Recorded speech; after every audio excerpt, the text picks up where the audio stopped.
कई लोग कहते हैं महाराज जी भजन करते हैं फिर भी दुख क्यों आते हैं। हाँ, कई लोग कहते हैं महाराज जी मन भी नहीं लगता भजन में, तो क्या भजन करें। कई लोग कहते हैं महाराज जी माला में मन नहीं लगता। कई लोग जैसे माला लेकर बैठते तो उबासी आने लगती है, जैसे माला लेकर बैठोगे यूं उबासी आ जाएगी, जमवाई आ जाएगी, मन अशांत हो जाएगा।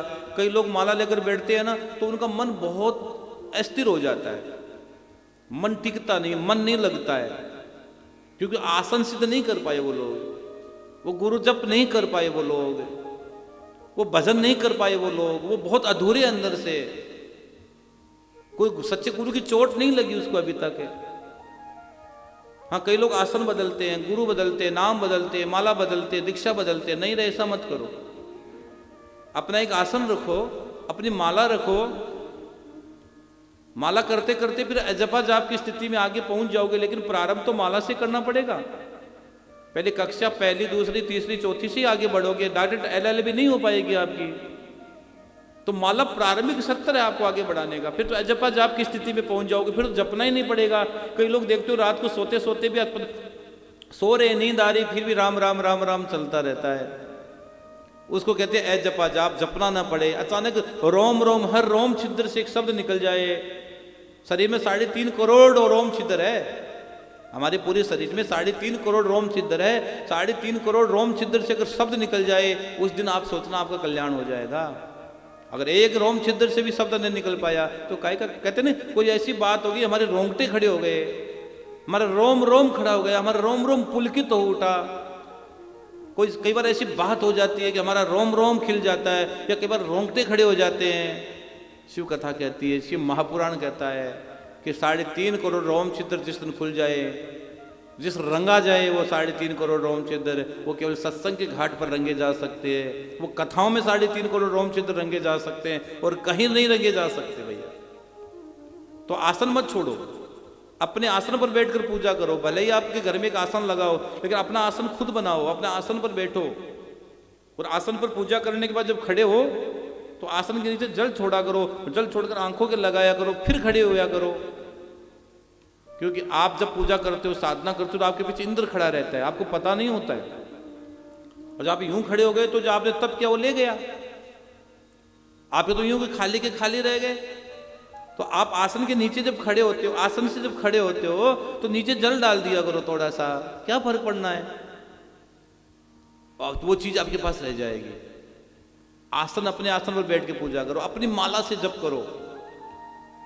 ये झमाई आना, उदासी आना चेहरे पर, मन अशांत होना, मन माला में दूर चले जाना, ये कोई शुभ संकेत नहीं है।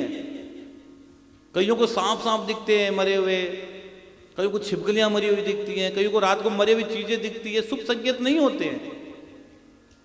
आपके घर में दोष है, उसकी निवृत्ति करवाओ। कईयों के घर में बड़ी विचित्र स्थिति, कईयों के घर में पिंपल उग जाते हैं, कईयों के घर में दीवारों पर बड़ उग जाते हैं, पिंपल के पेड़ उग जाते हैं कईयों के घरों में, मैंने देखा है। आप दीवारों में पिंपल लगाया थोड़ी है, नहीं उग गया। इसका सीधा सा मतलब है कि आपके घर में पितरों का दोष है। आप पितरों को जल देना प्रारंभ करो, पितरों को भाव देना प्रारंभ करो, पितरों को आप जगाना प्रारंभ करो, ब्राह्मण भोजन प्रारंभ करो और भागवत की पोथी करवा दो। आप विश्वास मानिएगा, सब काम होते हैं। पितृ इशारा करते हैं, गुरु गोविंद इशारा करते हैं, आपके इष्ट आपको इशारा करता है।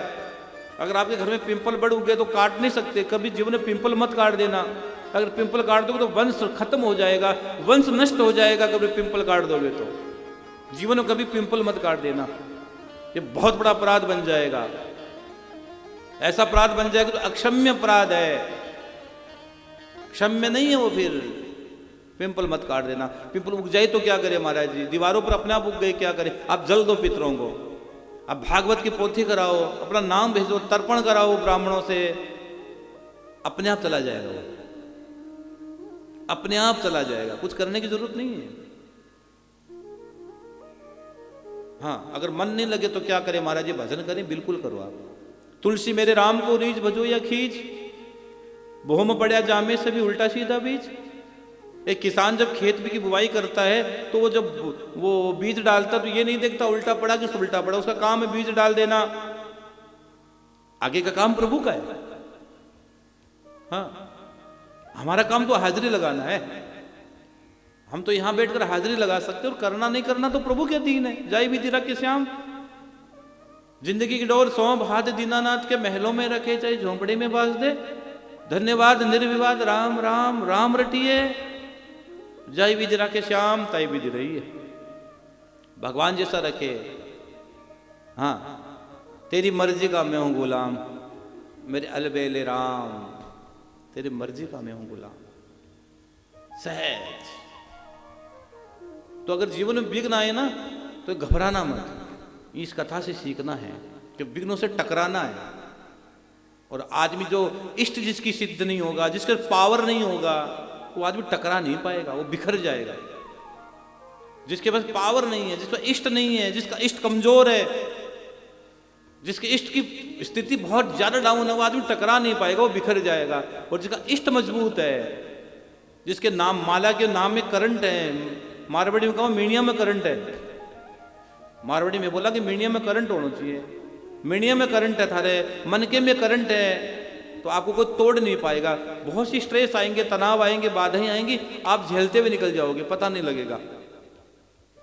और अगर आप कमजोर हो अंदर से, आपका इष्ट कमजोर है, तो फिर आपको बचाने वाला कोई नहीं है। ध्यान रखना, आपका इष्ट ही आपका सहाय है। इष्ट ही आपका सहाय है। आपके इष्ट की सिद्धि आपको सहायता प्रदान करती है। आप जीवन में सब कुछ छोड़ देना, अपने इष्ट के प्रति निष्ठा कभी मत छोड़ना।